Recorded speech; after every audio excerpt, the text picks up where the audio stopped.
Let's explore a land of jazz piano that's a little off from the mainstream, but is a solid tradition coming from the early days of jazz that's just wonderful, magical, and full of amazing sounds. It's the world of Ellingtonia. I'm Ron Drotos from keyboardimprov.com. Thanks for being here for the 147th installment of my and our, I hope, journey through the real book. We're going to take a look at Duke Ellington's tune Heaven and use it, since we're going in order of the book and we just deal with whatever tune's next, right? We're going to use this as a door, a window into the world of Duke Ellington. Because even though you might see some of the things that you read about in the sort of what's become the mainstream connect the dots, paint by numbers jazz piano, like rootless voicings with A and B voicings, you hear those in Ellington. You know, the intro to In a Mellow Tone. Rootless voicings in the left hand. In fact, my piano teacher from the 80s, Billy Taylor, heard those from Duke Ellington the first time. The first time he said, oh, I can play those elsewhere. I can play those when I'm playing tunes. Because, yeah, they had been used a little before then, Art Tatum and a few others, but not like that. And Billy came up at a time in the early 40s, late 30s, when bass players were playing more and higher up and more walking bass lines. So he wanted to get out of their way. He was influenced by Duke Ellington. So Duke Ellington did use rootless voicings, but not predominantly, not all the time, right? It's a different tradition. He would do other things. He would play roots and fifths down here. Big contrasts in sound, really discordant, fun. And then the most beautiful voicings. Double-diminished seventh chords, where the right hand's a whole step higher than the left. Wonderful stuff. He would take a diminished voicing and he would harmonize a melody with that, like Rockin In Rhythm. There's a version from the 50s where he does that with his band.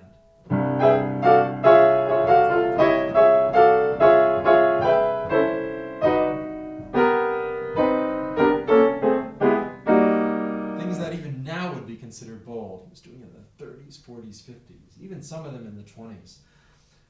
His band lasted from the 20s to the 70s. Even the Rolling Stones, when they hit 50 as a band, people would say, oh, you know, been around 50 years. And I'm like, well, we're not at Duke Ellington yet. You know, they would acknowledge that because they grew up in that era. They knew. Things like jagged rhythms, you know. Avant-garde, before other people were playing avant-garde. Listen to The Clothed Woman from the 50s. It's as out there as anything. And he was still playing strong into the 70s. Listen to Afro-Eurasian Eclipse. I think it might have been his last album. It's one of his last albums. And he's playing these, you know, wonderful things. Voicings that are not in the book.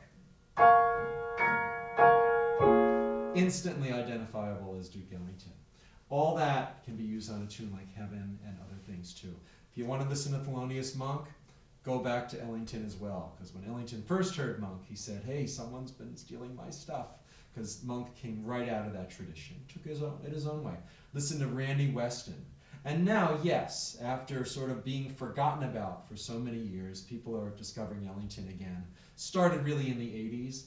I remember in the early 80s, everybody's into Herbie and beboppers and all this. And yeah, they were a bigger influence than Ellington. But people knew about Duke Ellington. I remember Billy Taylor brought me some cassette tapes of out-of-print Ellington albums. They're now back in print and on Spotify and everything. But Ellington the Pianist or Piano Reflections, things you couldn't get in the 80s. Billy Taylor, really nice man. He brought me cassette tapes and said, here, I want you to hear these things. He made me the cassettes from his own LPs because you couldn't get them. Ellington and Billy Strayhorn. Wonderful, wonderful stuff. You can use it on a tune like Heaven. Heaven was written in the 60s for Duke's second sacred concert. He did 3 concerts of sacred music. He considered them among his most important works, both musically and in terms of the lyrics, the intent behind writing a sacred concert. The first concert was mainly a collection of already composed things. He adapted them, assembled it. Nothing wrong with that, right? Even Bach did that in his B minor Mass. He took a lot of pieces from older pieces he had written and redid them slightly and put the different lyrics in from the Mass. Ellington did something similar, took Come Sunday, made it a tap dance piece and called it, I think, Daniel Dance Before the Lord, things like that. The second sacred concert was entirely composed new, and in some ways I think it might be the best, but who knows what best means, right? And then the third was magical in its own way, maybe a little more pianistic, because a lot of the players who had been with him for so many years were gone. He couldn't write for, I think, Johnny Hodges anymore. Not sure totally about that, but basically he relied on his own playing more, which brings a whole different element into it. The second sacred concert featured the Swedish soprano singer Alice Babs, who sang on Heaven, and yes, Heaven, right? Features notes that you don't think of. The flat five, flat five again. What is that? Flat 13 or sharp 5. The money notes, the notes that he lingers on, are not the notes you'd expect. A little unusual. And he's kind of telling us that his concept of heaven, or whatever it is, the blissful place, or whatever it is in Duke Ellington's mind, is a little out of the ordinary. It's a little, these are the unusual notes. It's not something we necessarily see around us all the time. At least that's my interpretation of how he came up with this. He's trying to tell us something with this in any case. On the recording, it was done with the singer and Ellington playing out of tempo, and then the band kicks in with kind of a bossa nova, just like Girl from Ipanema, and then Johnny Hodges comes in with the melody. I haven't listened to it in a while, actually. I'm pretty sure it's Hodges. So it's a ballad and then bossa nova, and you can do all those things I was talking about before, those, big chords.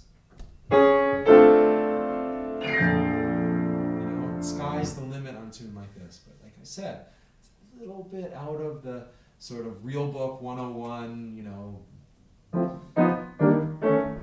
chord voicings. You can still use some of those, but check out Ellington's stuff. It's a whole great world out there.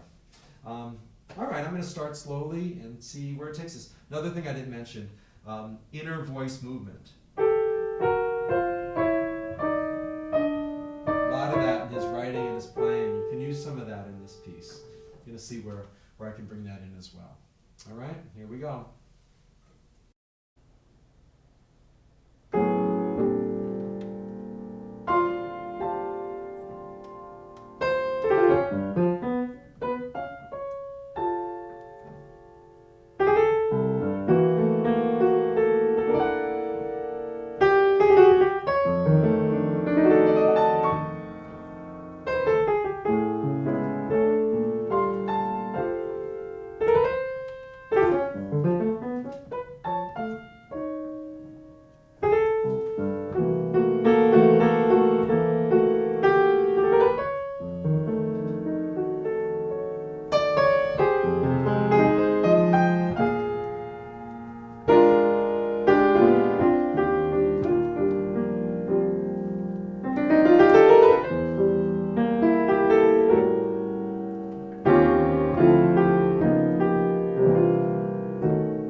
good stuff. And you could see how some of that, those things I talked about at the beginning came back in. Some of the tremolos. Not sure if I mentioned that. Tremolos, you hear that in his playing a lot. It's kind of frilly, beautiful pianistic things. Like people in the 20s were playing that all the time, right? It came into his playing, made it unique, made it part of his playing. Tremolos, you hear it with him. You also hear it with clarinet players in his bands. Jimmy Hamilton in the 50s playing these beautiful, frilly, almost harp-like things. Inner voice movement, where was it? Clare Fischer, pianist, did a lot of that kind of stuff. Got it from Ellington, and then Herbie got it from him. So the jazz greats know about Ellington. It's just sometimes we don't. And all the other things I mentioned. I encourage you to go listen to a lot of Duke Ellington. And the more you listen, the more this world of sound, this output, that came from his musical imagination and the sound of the players in his band, which inspired him as well. It's well worth the trip, and you might stay there for a long time. I hope you do. So check out Heaven. Hope it inspires you. Thanks for being here. And next week, we will check out Louis Armstrong, Heebie Jeebies. Great tune from the 20s. See you then.